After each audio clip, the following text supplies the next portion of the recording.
wabarakatuh. Apa kabar Lazuardian? Nah, kemarin kakak sudah membaca sebuah cerita. Ya kan Teacher Wendy? Nah, tentu ceritanya sangat menarik bukan? Nah, kakak masih ingat nggak judul cerita yang kakak baca kemarin? Oke Lazuardian, apakah ada dari kakak yang membaca cerita tentang maling kundang?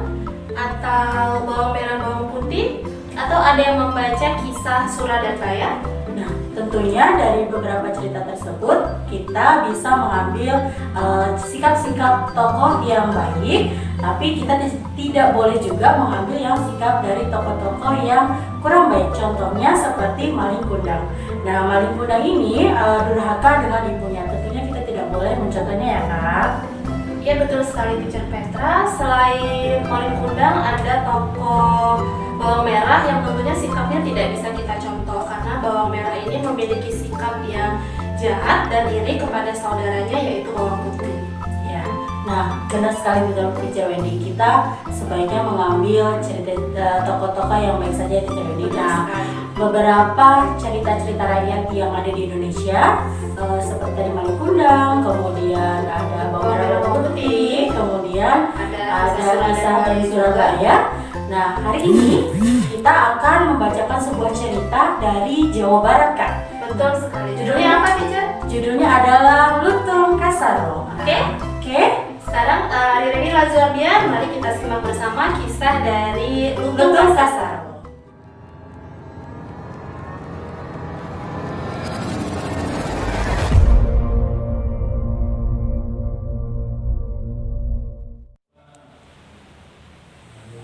Pada zaman dahulu, Prabu Tapa Agung mempunyai dua anak perempuan, yaitu Purbasari dan Purbararang. Karena usia raja yang sudah tua, dia ingin turun tahta dan menyerahkan kepada salah satu putrinya.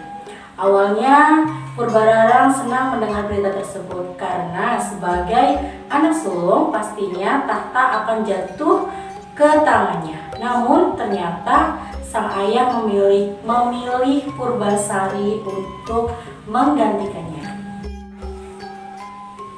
Mengetahui hal tersebut, tentu saja Purbararang menjadi sangat marah. Dia kemudian menemui seorang nenek sihir untuk membuat adiknya celaka. Nenek sihir tersebut memantrai Purbasari sehingga tubuhnya dipenuhi oleh bentol-bentol yang sangat menjijikkan. Setelah itu, dia diusir dari istana dan kerajaan pun jatuh ke tangan Purbararang. Selanjutnya, patih kerajaan mengantarkan Purbasari ke tengah hutan dan membangunkan sebuah pondok sebelum dia kembali ke kerajaan. Selanjutnya, hari-hari Purbasari dihabiskan di tengah hutan bersama dengan hewan-hewan yang menjadi temannya. Di antara hewan-hewan tersebut ada seekor kera hitam yang begitu baik dan memperhatikan Purbasari. Namanya adalah Lutung Kasaro. Kera tersebut sering membawakan bunga dan buah-buahan untuk Purbasari. Purbasari sangat senang sekali dengan kehadiran Lutung Kasaro. Dia sebenarnya bukanlah kera biasa, melainkan jelmaan seorang pangeran yang bernama Guru Minda yang sedang mencari cinta sejatinya. Ketika malam purnama tiba, Lutung Kasaro pergi ke sebuah tempat bersemedi untuk meminta kesembuhan bagi Purbasari. Setelah beberapa saat, tiba-tiba muncul sebuah mata air yang mengeluarkan air jernih dan harum. Lama-kelamaan, sumber air tersebut berubah menjadi sebuah telaga kecil. Keesokan harinya, Lutung Kasaro pun menyuruh Purbasari untuk mandi di telaga tersebut. Meskipun ragu, akhirnya Purbasari menuruti keinginan Lutung Kasaro. Setelah berendam di telaga, sebuah keajaiban pun terjadi. Seluruh bentol-bentol hitam di tubuhnya menghilang. Dia pun senang sekali karena keadaannya bisa pulih seperti sedia kala. Tak disangka, pada hari yang sama, Purbararang mengajak tunangannya pergi ke hutan untuk memastikan keadaan Purbasari. Setibanya di sana, dia terkejut melihat adiknya sudah sembuh dari sedia kala. Mengetahui hal tersebut, gadis jahat itu masih tidak mau menyerahkan tahta kerajaan kepada adiknya. Purbalarang kemudian mengajak adiknya untuk adu panjang rambut. Siapa yang mempunyai rambut terpanjang, dialah pemenangnya. Setelah diukur, ternyata rambut Purbasari lah yang paling panjang. Tapi Purbalarang tetap mangkir. Dia kemudian meminta untuk mengadu pasangan siapa yang paling tampan. Karena tidak mempunyai pasangan, Purbasari pun menarik kera yang menjadi sahabatnya. Melihat hal tersebut, tentu saja Purbalarang mengejek sang adik habis-habisan karena pasti tunangannya lebih tampan jika dibandingkan dengan seekor kera. Namun, tiba-tiba saja kera tersebut berubah wujud menjadi aslinya, yaitu seorang laki-laki yang tampan dan gagah. Akhirnya, Purbalarang mengakui kesalahannya dan menyerahkan kembali tahta kerajaan kepada sang adik, yaitu Purbasari. Setelah itu, Purbasari menikah dengan Pangeran Guruminda dan kerajaan pun kembali damai karena sang ratu telah kembali. Oke kakak, ceritanya menarik bukan? Bagaimana Teacher Wendy? Tentu saja, ceritanya sangat menarik Teacher Petra. Nah, Lazardian, dalam cerita tersebut kita dapat menemui beberapa tokoh ya Teacher Petra.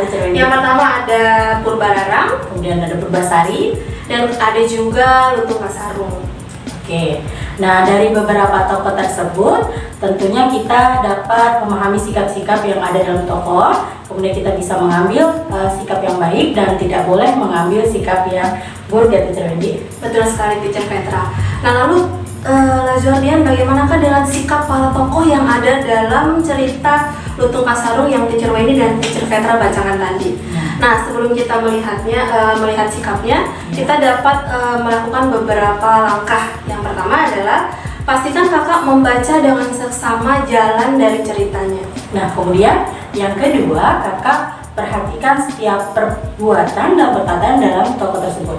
Kemudian yang ketiga, kakak harus memperhatikan jalannya cerita yang ada di dalam kehidupan tokoh tersebut. Betul sekali Teacher Petra. Itu adalah tiga langkah yang dapat kakak lakukan sebelum kita memberikan pendapat terhadap sikap para tokoh-tokoh tersebut.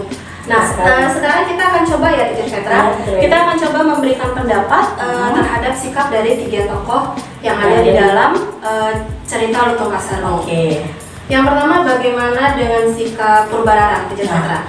Di dalam sikap Purbalarang, Teacher tidak setuju ya Kak, karena dia memiliki sifat yang iri, kemudian dengki juga terhadap adiknya, dan tentunya dia pemarah seperti pada kegiatan dia menemui nenek sihir. Ternyata dia ingin mencelakakan adiknya yang bernama Purbasari, Teacher Wendy ya. Kemudian kalau untuk Purbasari sendiri bagaimana Teacher Wendy? Sikap Purbasari Teacher Wendy sangat suka dan Teacher sangat setuju sekali dengan sikap Purbasari. Karena Purbasari ini adalah gadis yang sangat baik, pemaaf. Kemudian Purbasari juga sangat sabar dalam menghadapi ujian ketika dia dikutuk oleh nenek sihir yang dikirimkan oleh kakaknya Purbalarang.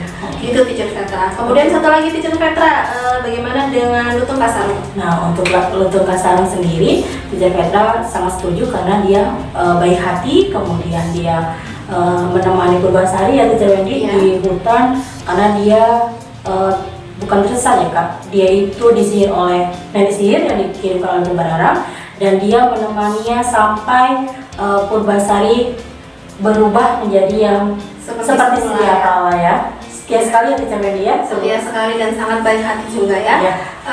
Oke, Lazardian dan Teacher Petra, itu tadi adalah contoh dari memberikan pendapat terhadap sikap para tokoh yang kita temui dalam sebuah cerita.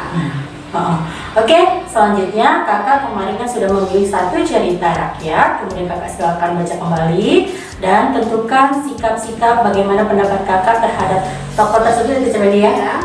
Sikapnya seperti apa, atau kakak setuju dengan tokoh-tokoh yang ada? Kakak tidak setuju dengan sikap para tokoh tersebut ya. Oke, Teacher Wendy. Oke, kemudian setelah kakak memberikan pendapatnya, kakak bisa tuliskan hasilnya di Classroom. Nah, Teacher tunggu ya di Classroom. Oke, sekian hari ini. Sampai ketemu di video berikutnya. Wassalamualaikum warahmatullahi wabarakatuh.